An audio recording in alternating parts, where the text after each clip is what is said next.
For those of us who feel easy about the unknown, we constantly look for answers. Some turn to their parents, and some turn to the stars. So to chat with us about endings in the future, I brought one of the best astrologists I know, Chani Nicholas, and one of my top 3 moms, Nicole Barnum. Chani, Mom, before we get into it, please introduce yourselves. I am an astrologer. I have an app called the Chani app. I'm Nicole. I'm a lawyer. Mom, I just wanted to say, you were maybe the hardest guest to book on the show. I wanted to read the text that you responded to me with when I asked if you would come on the show. I said, Mom, I'd love to have you for a panel in the finale. You said, it sounds really fun, but try to find someone else. It would complicate my life in various ways that I'd like to avoid. Push comes to shove, I can do it. You pushed. So, thank you for supportive mother. Here I am. Thank you for moving things around, making the time. It really means a lot to me. So, the future is unknowable.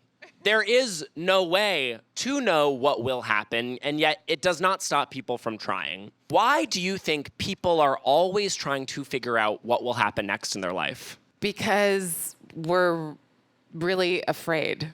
Because we're really stressed out. Because we live, especially now, we live in a world that is facing so many crises at once, and they're very complicated and complex. And we know that there's no simple way out of what we're in now. Wanting to know something about the future, and the only thing that people want to know about the future is it going to get better? That's the only question that anybody asks me. So wanting to know about the future is a way of, I think, trying to control grief. Because if we actually contend with what is happening right here, right now, like even one event right here, right now, we'd have to really be in our body. We'd have to experience grief. We'd have to really stop everything. And so I think a lot of times people are trying to find something to hang their hopes on that is outside of what this moment is. But I think the answer is actually opposite. I think the only answer is here. And I think, you know, as a person who looks at time and the quality of time and therefore the future, I think that the most powerful place to be located is in the present, because that's where our power is. Do you have any tips for being present? Yeah, I really do think that it's not sexy, but I really do think we have to learn how to be in our lives and meet the moment and also be able to make space for grief. I think that capitalism tells us to refuse stopping anything, and that if we buy something or achieve something outside of ourselves, that it's going to make us feel better. But none of that will none of that will cover up, none of that outweighs the humanity that we can only experience when we allow ourselves to grieve what it is we've lost and to really reckon with how we got here, why we're here in this way at this time. That's fucking me up in a very real way. Mom, I know that's tough to follow. What Chani said. No, Mom. You want a different question? Sure, yes. Yes. We talk about what's going to happen next all the time. You and I were always obsessing about the future and scheming and planning. We talk 100 times a day, and 9 out of 10 of those conversations are us kind of trying to finagle the future into what we want it to be.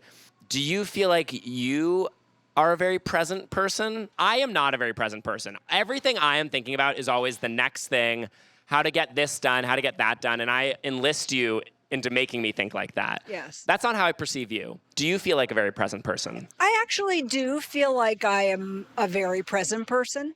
I'm not scheming about my own personal future in the way that I try to support your scheming. Can you talk a little bit about your journey from because you've had a bit of an interesting one. I feel like in the past, I don't know, X amount of years, you've gone from, my whole life you worked very, very hard. And then in the past 6 years, you've really slowed down, gotten very in touch with nature and animals and photography. Can you talk about like I feel like you've become a much happier person. I think that's true. I would say post-COVID, my work has kind of I've been dialing it back to a certain extent and trying to open up my life to other experiences other than work. And that's made me a lot happier. Yeah. Awesome. Yeah. So Chani, I'm a Cancer. You've actually looked at my Happy chart birthday. before. Thank you. 2 days ago. And that means what to you? It means you were born around this time of year. Wow. So this is a project I've literally been working on nonstop for like a little over a year and a half. Congratulations. Thank you. It's incredible. Thank you. Look at where we are. Yeah. It's so sexy. It's so glamorous. Look at all these people, this massive crew. Like, this is incredible. Congratulations, thank truly. you. It's amazing. And I started it 6 years ago, and on my desk is a Post-it that says, "What's next?" ? Yeah. Do you have any advice for a guy like me on maybe how to like sit with things before moving on to the next thing? Is that what you want to do? I want to keep going. I love moving. Then go. All right. One of the things Problem about being a solved. Cancer, it's a cardinal sign. So you'll notice that like Aries, Cancer, Libra, Capricorn, they're all happening at the change of season. So all the signs, if you have, your sun in one of those signs, then, sorry, I like to teach the people. And so if you have your sun in one of those signs, it aligns with a change of season. And so your whole vibe is to initiate new things. So anybody with a prominent one of those signs in their chart is going to be a self-starting person. And so you need to initiate things. You need to be in motion. And I think that is a beautiful quality, and you'll always have it. And your creativity, because I looked at your chart, so I know. So your whole thing is creative self-expression and beginning new creative projects. And that is you. That's part of what your life's mission is. And I think it's really important to take a moment to be like, wow, that happened. I did that. We did that. All these people came together to help me do that, and to really like appreciate both that quality about yourself and not take it for granted, especially as you get older. You'll notice like, oh, not everybody does this. Not everybody wants to start 500 projects and keep going and going and going. That's a you thing. And that you actually do also finish them and bring them out into the world in a really powerful way. When you need guidance, because I go to you for guidance constantly, too much. When you need guidance, who do you go to, Mom? I would say I go to my wife, Sophia. Is she helpful? She's very helpful. Very, as you know, she's a very wise person and gives great advice. That's beautiful. Chani, who do you go to for advice? Hard same, my wife. I gotta get one of those. Wives Damn are it. amazing. I don't know how anybody lives life without one.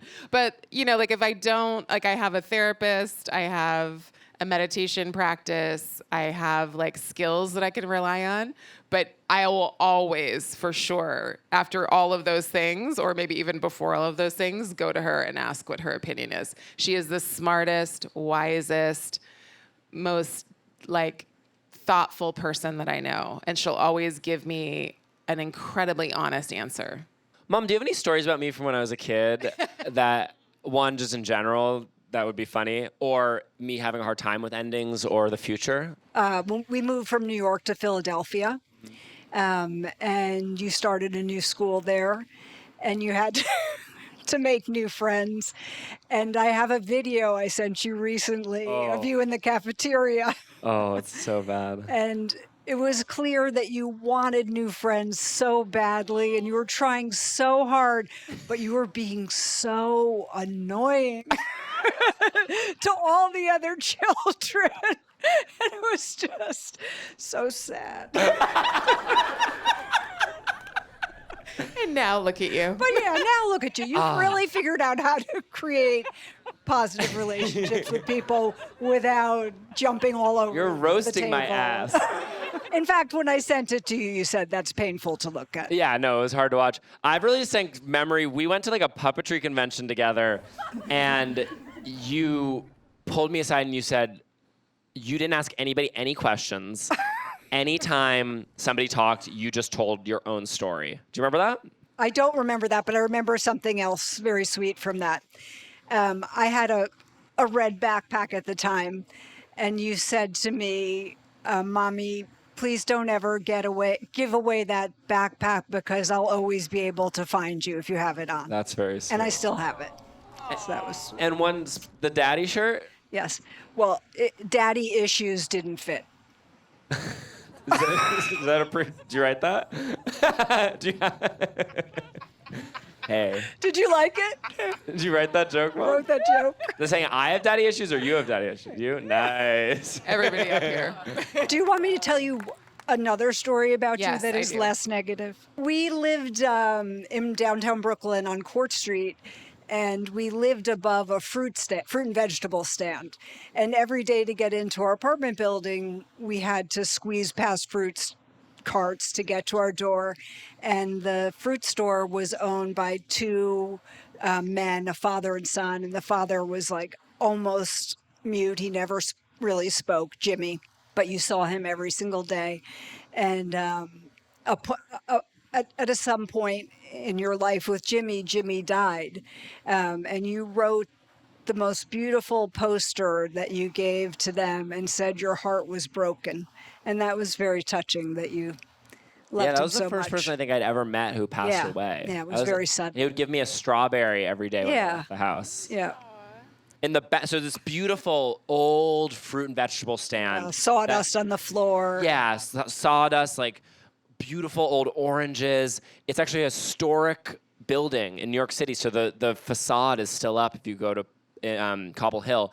But in the back, there was like a little office with a singular red light bulb, and then just like pornography all over the wall, just like pin-up porn, huge bushes, and sometimes I'd have to go. I was like a child, I'd have to go in there.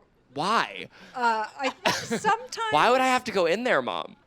To like give him the check, like a check? I don't know. I'm I not did really go sure. in there, not like. Maybe you were invited. I don't know. It was like the boys' club. Yeah. Anyway, all right, Getting into some Danny, deep- nothing bad ever happened in there, but I was I subjected. feel like every man who had a space back then, though, had like that a room. cool, and now my bedroom looks like that.